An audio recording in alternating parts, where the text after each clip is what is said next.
ಎಲ್ರಿಗೂ ನಮಸ್ಕಾರ. ಇವತ್ತು ಅಕ್ಕ ಏನು ಚಿಕನ್ ಫ್ರೈ ಮಾಡ್ತಾ ಇದ್ಲು, ಹಾಗಾಗಿ ಅದನ್ನು ಚಿಕ್ಕದಾಗಿ ವಿಡಿಯೋ ಮಾಡ್ಕೊಳ್ಳೋಣ ಅಂತ ಮಾಡ್ಕೊತಾ ಇದ್ದೀನಿ. 3 kg ಆಗೋಷ್ಟು ಇದು ತಗೊಂಡುಂಟು ಬಾಣಲಿ. ಅದಕ್ಕೆ ಈಗ ಎಣ್ಣೆ ಹಾಕಿ ಡೈರೆಕ್ಟ್ ಚಿಕನ್ ಹಾಕ್ತಾ ಉಂಟು.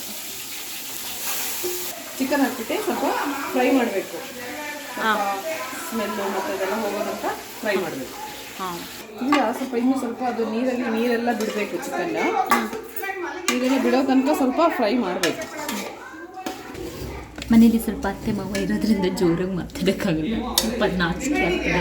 ಚಿಕನ್ ಫ್ರೈಗೆ ಸ್ವಲ್ಪ ಆನಿಯನ್ ಮತ್ತು ಶುಂಠಿ ಬೆಳ್ಳುಳ್ಳಿ ಹಾಕಿ ಚೆನ್ನಾಗಿ ಫ್ರೈ ಮಾಡಬೇಕು. ಎಷ್ಟು ಕೆ ಜಿದು? ಒಂದು 3 kgಗೆ 3 kg ಚಿಕನ್ ಫ್ರೈ. ಅದಕ್ಕೆ ಎಷ್ಟು ಈರುಳ್ಳಿ ತೊಗೊಂಡಿದ್ಯಾ? 4 ಈರುಳ್ಳಿ ತೊಗೊಂಡಿದ್ವಿ. ಹಾಗಾಗಿ ಇದು ಆಯಿಲಲ್ಲಿ ಚೆನ್ನಾಗಿ ಬ್ರೌನ್ ಆಗೋ ತನಕ ಫ್ರೈ ಮಾಡಬೇಕು. ಈಗ ಚಿಕನ್ ಫ್ರೈ ಮಾಡೋಕ್ಕೆ ಈರುಳ್ಳಿ ಮತ್ತು ಬೆಳ್ಳುಳ್ಳಿ ಮತ್ತು ಶುಂಠಿ ಹಾಕಿ ಫ್ರೈ ಮಾಡ್ತಾ ಉಂಟು. ಮತ್ತು ಒಂದು 4 ರಿಂದ 5 ಈರುಳ್ಳಿ ಹಾಕಿದ್ದೆ. ಇದಕ್ಕೆ ಚೆಂದ ಫ್ರೈ ಮಾಡಿ ಈರುಳ್ಳಿ ಬ್ರೌನ್ ಕಲರ್ ಬರೋವರೆಗೂ ಬಿಟ್ಟು ಆಮೇಲೆ ಮತ್ತೆ ಇದಕ್ಕೆ ಒಣಮೆಣಸಿನ್ಕಾಯಿ ಹಾಕಿ ಫ್ರೈ ಮಾಡಬೇಕು.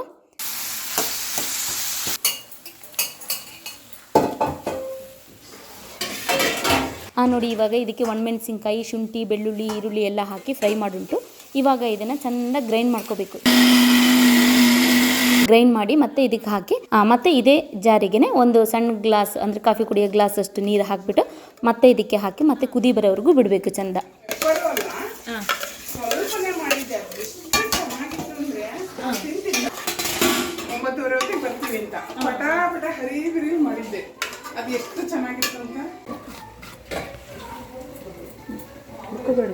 ಅಲ್ಲ ನೀನು ಕುದಿ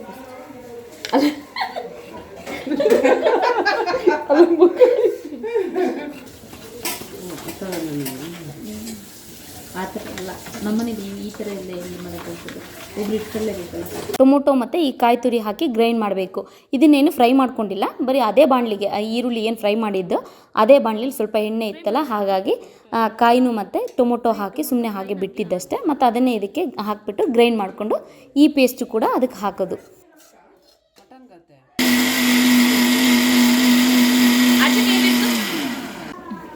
ಇದು ಟೊಮ್ಯಾಟೊ ಮತ್ತು ಕಾಯಿ ತುರಿ. ಟೊಮೊಟೊ ಮತ್ತು ಕಾಯಿ ತುರಿ.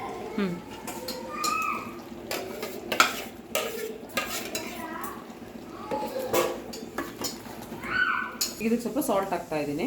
ಅರಳುಪ್ಪ. ಹಾಂ,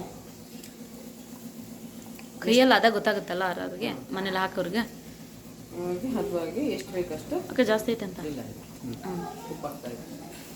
ನಮ್ಮನೆಯವ್ರು ಹಾಕೋದು ಜೋಶಲ್ಲಿ, ಮಾತಾಡೋ ಜೋಶಲ್ಲಿ ಉಪ್ಪು ಜಾಸ್ತಿ ಆಗ್ತಾರೆ. ಇದನ್ನ ಚೆನ್ನಾಗಿ ಮಿಕ್ಸ್ ಮಾಡಬೇಕು. ಮತ್ತು ನಮಗೆ ಎಷ್ಟು ಥಿಕ್ನೆಸ್ ಬೇಕು ಅಷ್ಟು ನಾವು ಮಾಡ್ಕೋಬೋದು. ನಾನು ಪರೋಟಾಗಿ ಮಾಡ್ತಾ ಇರೋದ್ರಿಂದ ಸ್ವಲ್ಪ ಜಾಸ್ತಿ ಗ್ರೇವಿ ಬೇಕು. ತಿಕ್ಕಾಗಿ ನಾವು ಆಪ್ಷನಲ್ ಆಗಿ ಸ್ವಲ್ಪ ಗೋಡಂಬಿನೂ ಯೂಸ್ ಮಾಡ್ಬೋದು. ಇವರು ನಮ್ಮ ಮದರ್ ಇಂಡಿಯಾ.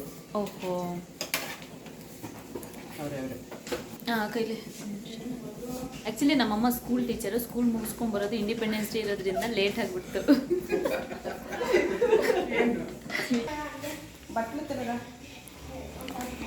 ನಮ್ಮ ಅಣ್ಣ ತಗೊಬಂದಿದ್ದಂತೆ ಅದು ಮಿಕ್ಸ್ಚರ್. ಯಶವಂತನ ತಗೊಬಂದಿದ್ದೆ ಮಮ್ಮಿ.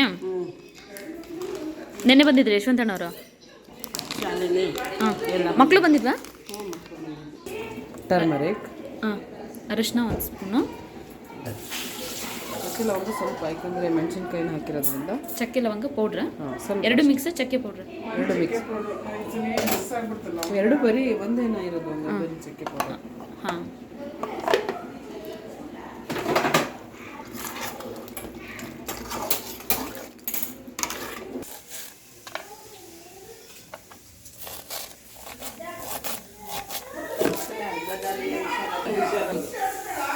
ಪಕ್ಕದಲ್ಲಿ ದೊಡ್ಡಮ್ಮನ ಬಂದಿದ್ರಂತ. ಸ್ವಲ್ಪ ಚಿಕನಿಗೆ ಗೀ ಹಾಕಬೇಕು. ಆಲ್ರೆಡಿ ಹಾಕಿದ್ದೀನಿ. ನಮಗೆ ಎಷ್ಟು ಬೇಕಷ್ಟು ಹಾಕಬೇಕು. ಹಾಗೆ ಮಾಡಬೇಕು, ಈ ಥರನೇ ಮಾಡಬೇಕು ಅಂತ ಏನಿಲ್ಲ. ಗ್ರೇವಿ ಮಾಡಬೇಕು ಅಂದರೆ ಎಲ್ಲ ಗ್ರೈಂಡ್ ಮಾಡಾಕ್ತಾಳೆ, ಇಲ್ಲ ಅನ್ನ ತಿಳಿ ಸಾಂಬಾರಿಗೆ ಫ್ರೈ ಬೇಕು ಅಂದರೆ ಹಾಗೆ ಈರುಳ್ಳಿ ಟೊಮೊಟೊ ಎಲ್ಲ ಹೆಚ್ಚಾಕ್ಬಿಡ್ತಾಳೆ. ಅದೇ ರೊಟ್ಟಿ ಚಪಾತಿಗೆ ಈ ಥರದಕ್ಕೆಲ್ಲ ಬೇಕು ಗ್ರೇವಿ ಅಂದರೆ ಅದೇ ಟೊಮೊಟೊ ಈರುಳ್ಳಿನೆಲ್ಲ ಗ್ರೈಂಡ್ ಮಾಡಿ ಹಾಕ್ಬಿಡ್ತಾಳೆ ಅಷ್ಟೇ. ಇದೇ ಥರ ಮಾಡಬೇಕು ಅದೇ ಥರ ಮಾಡಬೇಕು ಅಂತ ಏನಿಲ್ಲ, ಮತ್ತು ತಲೆ ಕೆಡಿಸ್ಕೊಳ್ಳಲ್ಲ ಅವಳು. ಬಟ್ ಇನ್ನೊಂದು ಏನು ಅಂದರೆ ಅವಳು ಏನೇ ಮಾಡಿದ್ರು ಅವಳು ಕೈ ರುಚಿ ಒಂಥರ ಚೆನ್ನಾಗಿರುತ್ತೆ, ತುಂಬ ಚೆನ್ನಾಗಿರುತ್ತೆ. ಇಲ್ಲ ಸುದಿ ಕಬಾಬ್ ಮಾಡುವಂತೆ ಸಂಜೆ ನನಗಾದರೆ ಈ ಥರ ಚಿಕನ್ ಚಾಪ್ಸು ಮಟನ್ ಚಾಪ್ಸು ಈ ಗ್ರೇವಿ ಈ ಗ್ರೈಂಡ್ ಮಾಡಿ ಹಾಕೋದು ಈ ಥರ ಎಲ್ಲ ನನಗೆ ಮಾಡೋಕ್ಕೆ ಬರಲ್ಲ. ಅದೇ ಚಿಕನ್ ಟಿಕ್ಕ ಅಥವಾ ಚಿಕನ್ ಮಸಾಲ ಅಥವಾ ಚಿಕನ್ ಪೆಪ್ಪರ್ ಡ್ರೈ ಈ ಥರದ್ದಾದರೆ ನಾನು ಮಾಡೋಕ್ಕೆ ಇಷ್ಟಪಡ್ತೀನಿ. ನಾನು ಈ ಥರ ಟ್ರೈ ಮಾಡ್ತೀನಿ, ಅವಳು ಆ ಥರ ಟ್ರೈ ಮಾಡ್ತಾಳೆ. ಬಟ್ ಏನೇ ಮಾಡಿದ್ರೂ ಚೆನ್ನಾಗಿ ಬರುತ್ತೆ ನೋಡಿ. ಈಗ ಫೈನಲಿ ಚಿಕನ್ ಫ್ರೈ ರೆಡಿಯಾಗಿದೆ. ಇದು ಪರೋಟಾಗೆ ಅಂತ ತುಂಬ ಚೆನ್ನಾಗಿದೆ ಟೇಸ್ಟ್ ಕೂಡ. ನೀವು ಇದನ್ನೇ ಸ್ವಲ್ಪ ಜಾಸ್ತಿ ಬೇಕು ಅಂದರೆ ಸ್ವಲ್ಪ ನೀರು ಜಾಸ್ತಿ ಹಾಕೊಳ್ಳಿ. ಸ್ವಲ್ಪ ಒಂದು ವೇಳೆ ನೀರು ಜಾಸ್ತಿ ಆಯಿತು ಅಂದರೆ ಅದಕ್ಕೆ ಒಂದು 2 ಸ್ಪೂನಷ್ಟು ಕಾರ್ನ್ಫ್ಲೋರ್ನ ನೀರಿಗೆ ಹಾಕಿ ಮಿಕ್ಸ್ ಮಾಡಿದರೆ ಮತ್ತೆ ಗಟ್ಟಿಯಾಗುತ್ತೆ. ಬಟ್ ಚೆನ್ನಾಗಿರುತ್ತೆ. ಯಾವುದೇ ನೀವು ಚಿಕನ್ ಐಟಮ್ಸ್ ಏನೇ ಮಾಡಿ ನೀರಂಗಾದಾಗ ಈ ಥರ ಮಾಡಿದರೆ ಇದೊಂದು ಟಿಪ್ಸ್ ಅಷ್ಟೇ. ಅಕ್ಕ ಮಾಡಿದ್ದು ಅವಳು ಆ್ಯಕ್ಚುಲಿ ಅಡುಗೆ ಎಲ್ಲ ತುಂಬ ಚೆನ್ನಾಗಿ ಮಾಡ್ತಾಳೆ. ಬಟ್ ಅದ್ರ ಹೆಸರು ಅವಳಿಗೆ ಗೊತ್ತಿಲ್ಲ. ಅವಳಿಗೆ ಇಷ್ಟ ಬಂದಾಗ ಮಾಡ್ಕೊಂಡು ಹೋಗ್ತಾಳೆ. ಅದು ಕೊನೆಗೆ ಯಾವ ಥರ ಹೇಗಿದೆ ಅಂತ ಕಮೆಂಟ್ ಮಾಡಿ. ರುಚಿಯಾಗಿ ಇಲ್ಲಿಗೆ ಈ ಚಿಕನ್ ಫ್ರೈ ವಿಡಿಯೋ ಮುಗಿಸ್ತಿದ್ದೀನಿ. ನಾಳೆ ಇನ್ನೊಂದು ವಿಡಿಯೋದಲ್ಲಿ ಸಿಗ್ತೀನಿ. ಅಲ್ಲಿವರೆಗೂ ಎಲ್ರಿಗೂ ಧನ್ಯವಾದಗಳು.